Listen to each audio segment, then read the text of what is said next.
Oke semuanya, siap-siap. Inilah akhir dunia. Take pertama.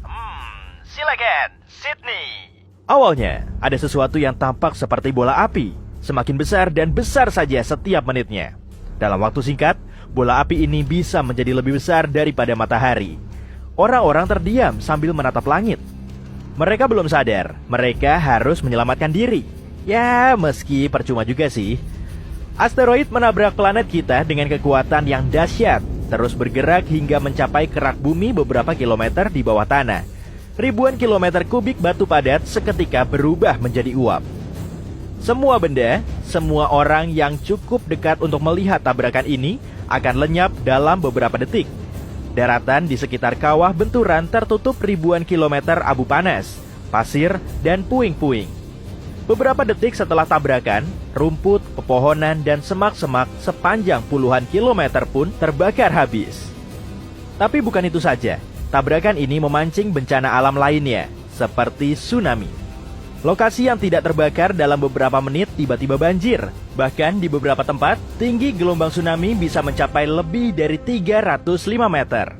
Gempa bumi mulai mengguncang. Kurang dari 1 jam setelah asteroid jatuh ke bumi, embusan angin bertiup di seluruh dunia. Kecepatannya lebih dari 1000 km per jam. Hurrikan meratakan semua yang masih berdiri dan menerbangkan puing berkilo-kilometer jauhnya. Di wilayah yang agak jauh dari tempat kejadian, langit tampak gelap. Itu sebabnya bintang jatuh yang cantik tampak lebih terang. Tapi itu bukan bintang, itu puing-puing yang menghujani bumi, memasuki atmosfer dengan warna merah berkilau karena radiasi inframerah. Meski baru beberapa jam pertama setelah tabrakan, langit sudah hampir benar-benar gelap. Begitu langit mulai terang, tak akan ada lagi kehidupan di bumi. Abu masih berterbangan. Air hujan menjadi sangat asam. Api terus membara.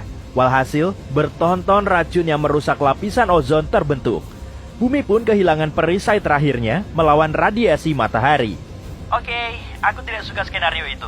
Terlalu parah dan muram. Apalagi yang kita punya? Akhir dunia juga bisa terlihat agak berbeda kok. Suatu hari, benda langit seperti planet mungkin akan membuat bumi kita keluar dari zona Lake Huni, membuatnya masuk ke orbit ekstrim yang lebih jauh dari matahari. Iklim di seluruh dunia jadi semakin dingin dan dingin saja. Hidup di dekat kutub bumi menjadi mustahil, dan semua kehidupan akan berkumpul di dekat ekuator. Tak lama, separuh bumi berubah menjadi gurun es. Kita pun akan kekurangan makanan dan sumber daya lainnya. Langit semakin gelap saja.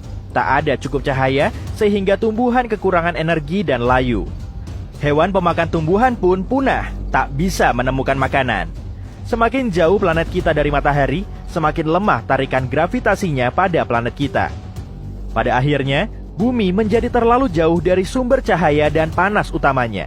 Dan kemudian berubah menjadi sebongkah batu tanpa kehidupan dan ditutupi lapisan es tebal. Tidak, aku juga tidak suka akhir seperti itu. Bikin dingin. Apa ada yang lain lagi? Bagaimana kalau matahari akan meluas dan berubah menjadi raksasa merah? Jika itu terjadi, seluruh zona Lake Huni di tata surya akan berubah. Dimulai saat bintang kita kehabisan hidrogen di dalam intinya. Ini memicu beberapa reaksi. Pada akhirnya, inti matahari memanas dan menjadi semakin padat yang membuat matahari menjadi jauh lebih besar. Selama transformasi ini, matahari akan menelan Venus, Merkurius, dan bumi. Bintang yang meluas ini menelan planet kita bahkan sebelum mencapai puncaknya menjadi raksasa merah.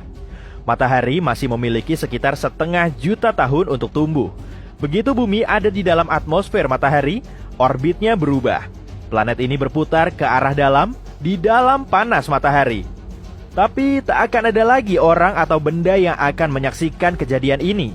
Jauh sebelum itu, matahari membuat laut di planet kita menguap. Dan akhirnya bumi pun mencair. Seriusan nih? Tidak, itu terlalu panas untukku. Ada yang lain? Oke, kali ini sesuatu yang benar-benar berbeda.